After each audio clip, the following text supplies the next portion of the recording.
What's up, y'all? It's your girl Jay Natisse. I am back. This is a continuation of my segment in my real life, my endometriosis story part 2. So, without further ado, thank y'all so much for hanging in there with me. If you've watched part 1, if you haven't watched part 1, I'll drop it down in the description box so you could be all caught up. But let's go ahead and get into it.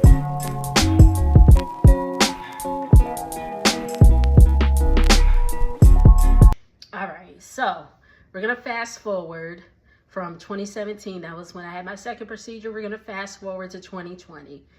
We all know what happened in 2020. So in between that time, I was feeling better from that procedure back in 2017. I was feeling better and, but progressively as the months and months came through, pain was coming back. Pain was getting extreme. Bleeding was coming back. Bleeding was getting extreme and all that. So obviously, and I think I wrote this out for about 3 years. I don't really remember when it started getting very intense for me, but I was at my yearly exam in 2020 and I was telling them this is what's going on, and they were like, okay, time to get another ultrasound. So in the ultrasound, they discovered that I had a fibroid sitting on top of my uterus that was about 5 centimeters. So they wanted to obviously remove it. Now, we all know what happened in 2020, the pandemic. My appointment was about in February, I believe. So yeah, so within those weeks, the world shut down. So they weren't having surgeries and all that stuff.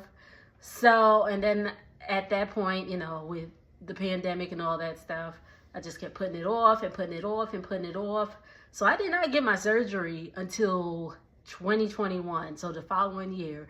And by that point, this 5 centimeter fibroid then grew to 10 centimeters. I know. I saw on that. I'm sorry. Did I get it? Sorry, y'all. So at that point, it got too big to do any laparoscopic or whatever. And the way it was sitting, was literally sitting on top of my uterus. They had to do what's known as a myomectomy. So a myomectomy is a bikini line incision. So kind of like a C-section scar, or kind of like where they would cut for a C-section and remove the fibroids that way. With that, because I was being cut, I, number one, had to take time off of work. The job I was working at now, I'm actually working for the same company, but I was in office 7 days a week at that point. We had been back for a while with the opportunity to do remote, but I was like, give me my 6 weeks, please. So I had to take time off of work, 6 weeks. And with that, if you do FMLA, it's not paid, but you got to file temporary disability with the state. At the time, I was in the state of New Jersey, so we did that. I did that, and with that surgery, the myomectomy, because I was getting cut, my doctor told me if I were to have children, that they would have to be delivered by a cesarean. Which, of course, nobody wants to hear that, but it is what it is. So I had the surgery, and then my doctor tells my mother, actually, because my mother was with me, and my dad, so a little bit of a side note, the same hospital I was in, my grandfather, may he rest in peace, he was in at that time as well. Was that 2021? Yes. He was, he had dementia. But my dad was with him and my mom was with me, but he was at the hospital at that time. They were preparing to move him to a rehab facility. He passed in 2022, but there's a little side note. So that was literally going on the same day. Anywho, so I recovered. Everything was cool. I moved to Texas in November of 2021. Damn, I've been here a minute. So with that surgery, I was doing pretty good. Went back on birth control and all that. My doctor did tell me on top of endometriosis, I had adenomyosis. So adenomyosis is when the endometrial tissue, instead of where endometriosis could grow outside of the uterus on your ovaries, fallopian tubes, all that stuff, colon, endometriosis can get like into your lungs actually. But adenomyosis, that endometrial tissue grows within your uterine wall. So it makes your wall super, super thick. And of course it causes the same symptoms, pain, heavy bleeding. I was having heavy amounts of blood, like to the point where I was anemic. Thank God, no blood transfusions, because I know that has happened to some people, but very like severely anemic, iron pills, all that stuff. So I had all that. My doctor said she cleared out mostly everything. She told my mother, it was 2021, she was like, if I want to think about having children, I need to start like within the next 3 to 5 years. We are at year 4. We'll get into more of that later. But so on top of endometriosis, I had adenomyosis. And then after that, I had my surgery in July of 2021, and we moved to Texas in November of 2021. So again, dealing with all that was kind of little stressful, like just moving and all that stuff. And then with moving, you got to find all new doctors, Thankfully, job was secure because I just transferred offices from New Jersey to Houston. So that was fine. But it's just finding all new doctors, which was the hard part. I got back on birth control and all that good stuff. And I was doing okay. I had my moments where I would get like really, really bad. But then I was starting to get really, really bad, really frequently. So let's go ahead and jump into 2023. Started 2023, started off pretty decent. I was at work one day and then I was like, oh, I have to use the bathroom. When you gotta pee and you're like, oh yeah, I have to go now. So I go to the restroom, sit on the toilet, and nothing comes out. But I have that sensation like, I have to urinate. So I was at work, texting my boyfriend, letting him know what was going on. And he was like, you're gonna be okay or whatever. He's like, maybe just like sit on the toilet for a little bit, hang out, do what you got to do and all that stuff. So tried that, still nothing. And again, at that point, it was either a little bit of urine coming out or nothing at all, but the pressure was getting like really, really intense. So I went home.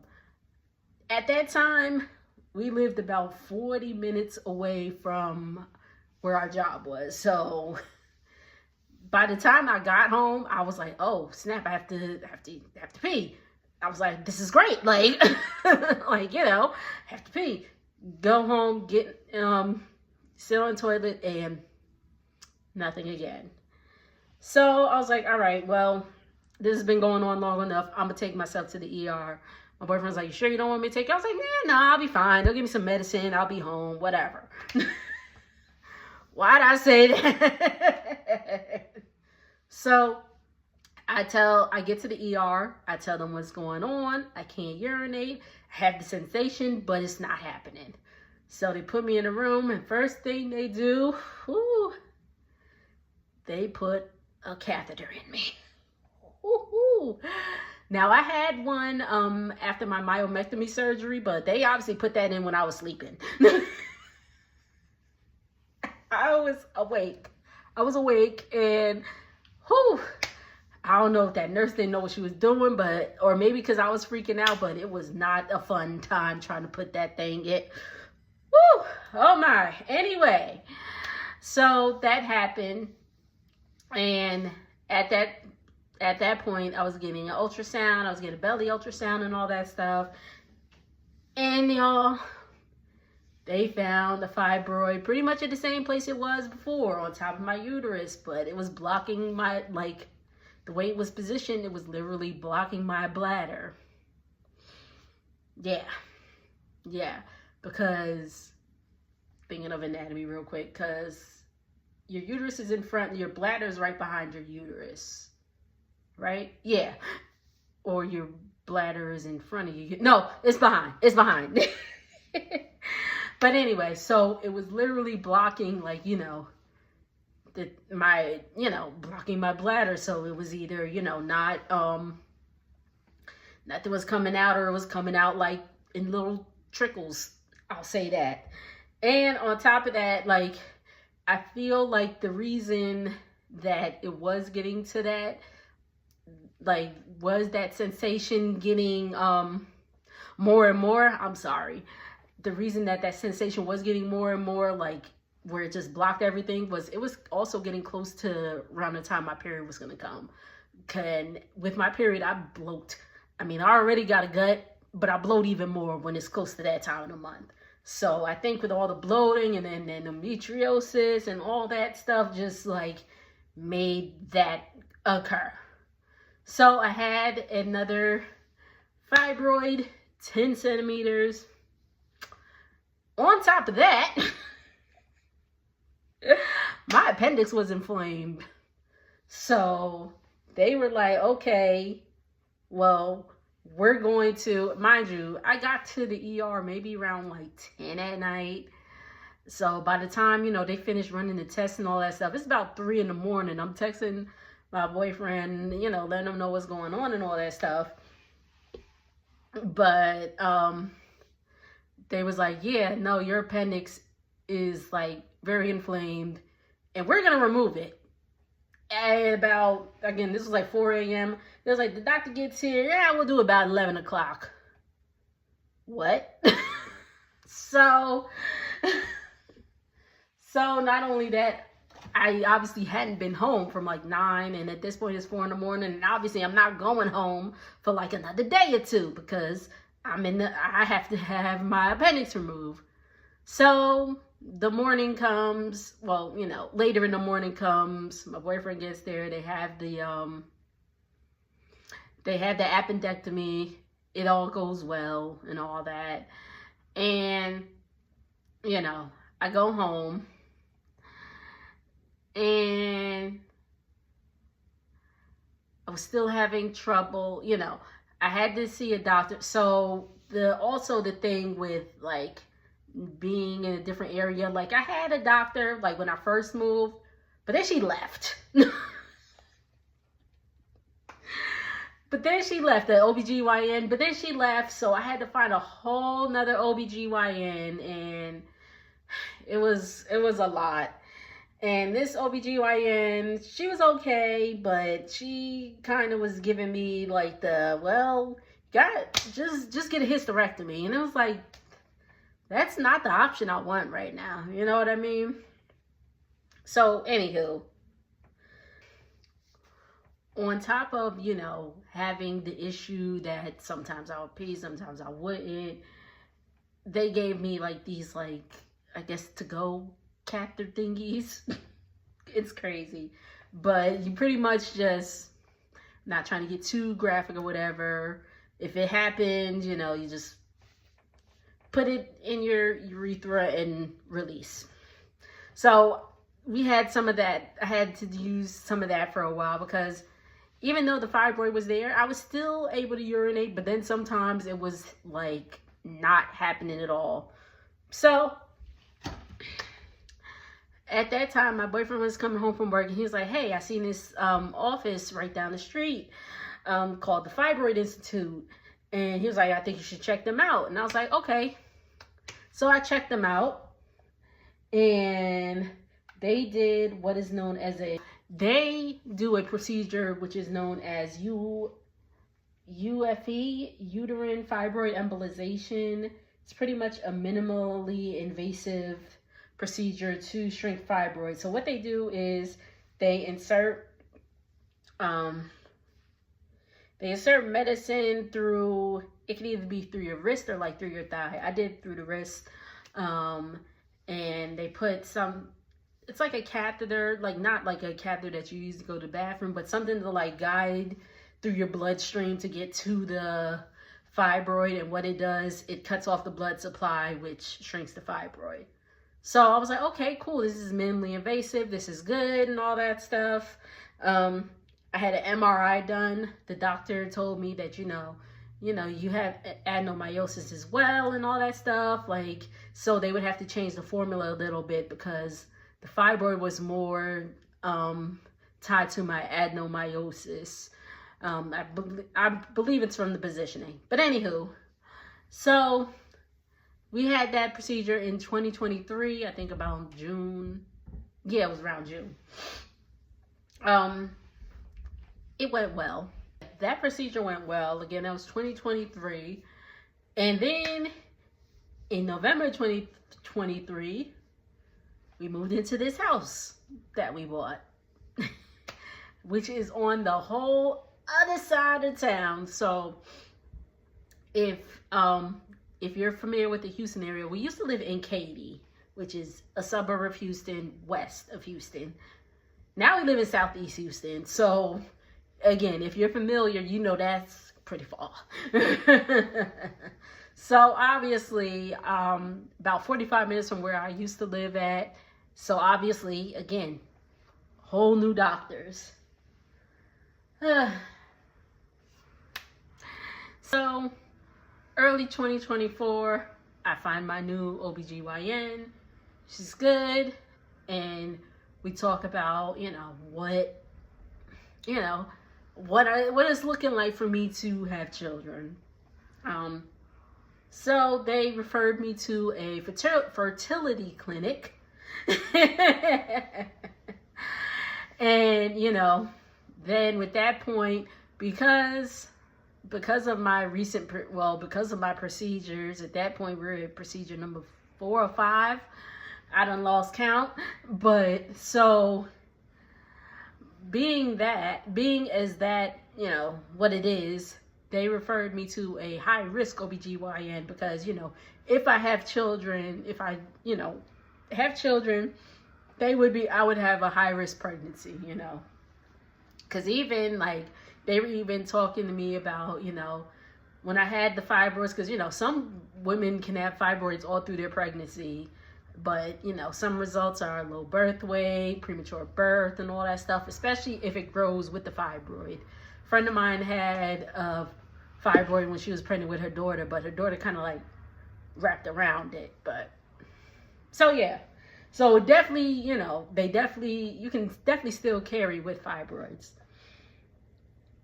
So I meet with my high risk OBGYN and they do an ultrasound and all that stuff. And of course, that damn fibroid is back. That damn fibroid is back. Same spot on top of the uterus. And it's about 10 centimeters again. So, and I was referred to this because, I don't want to have too many surgeries in that area because I already had one. But they were like, it's 10 centimeters. Can't do it laparoscopically. You're going to have to get cut again. I had to get another surgery, another myomectomy, to remove another fibroid. I had that done at the end of August of last year. I think actually like August 31st or August 30th. I think it was August 30th because, anyway, I think so. Either way, so like after my birthday. So anywho, I had the surgery. It was successful. The doctor tells my boyfriend. So mind you, this surgery was supposed to be about, it started at 10. They were thinking of being done around 2. My surgery wasn't complete until about like 4 or 5 o'clock. My doctor, he actually had to cut me this way, so up my belly. So starting, in my pelvic area up to my belly button. So he cut me this way. I was originally cut that way. So I got a T going on. Now the one lower is kind of gone, but this one's still there and it's ugly. So if y'all have any, scar removal stuff, let me know. Anyway, so my doctor tells my boyfriend and along with myself that he had to actually remove 8 fibroids. Again, at this point, it's just about getting pregnant. So he had to remove 8 fibroids and, in hopes that, something happens. So I dealt with that. I recovered. I maybe took like a week off. I worked the rest remote. At that, I then moved to another position than the position I was in New Jersey, so I was able to work remote. I know. I probably should have sat my behind down somewhere, but it's okay. So how am I feeling now? I feel pretty good, knock on wood. My periods have been relatively okay. I have my heavy day, but it doesn't get anywhere near what it used to be. I used to pass a lot of clots, and all that stuff, and I don't really pass a lot of big clots too, but not what it once was. The pain, again, have my good moments and my bad moments. It doesn't really get unbearable. There is times where I'm like, all right, I need to sit down. For the most part, I'm cool.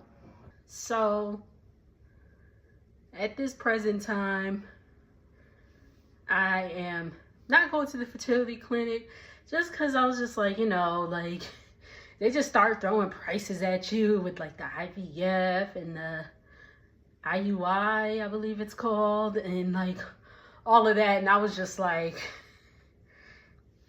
and my insurance ain't gonna cover all of that. To be 100% honest.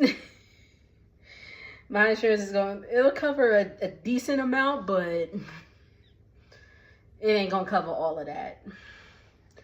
So I took a little break from that. How I'm feeling now, I guess I feel okay. I'm be 35 in 2 months, and everybody has been saying since the dawn of existence, or I don't know, I'm just being, I'm just exaggerating with the dawn of existence or whatever, but they say once you're 35, your egg quality is plummets and all that stuff, and which I'll be honest, my egg quality wasn't even all that to begin with when I, got tested and all that stuff. So I would obviously love to have children naturally. I just don't know at this present time. I'm not gonna cry. I don't like crying on the internet, but I don't know if that would be an option for me or anything like that. Now, I'm at the age where, your peers are having babies and all that stuff. And I love babies. I love babies. And again, not gonna cry on the internet, Stop it. Bring it in. Okay. And, I always saw myself being a mom. But at this present moment, I don't know what it is.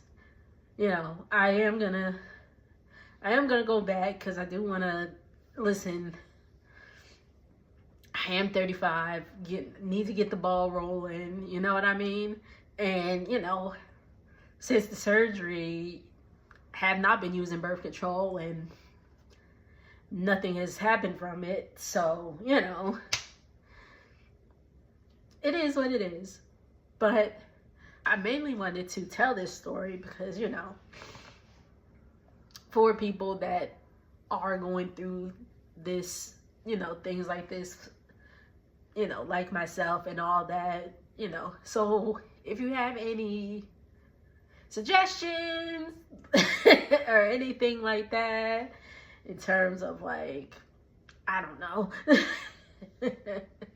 to help. Oh, and on top of that, I'm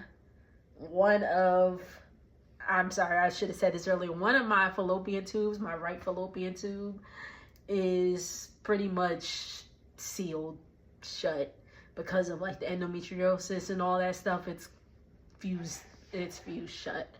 So, you know, that already deducts my already shaky chances by half. So, but again, I just wanted to tell my story, get it out there. If anybody can relate to this, drop down in the comments, let me know, and all of that. Because, you know, sometimes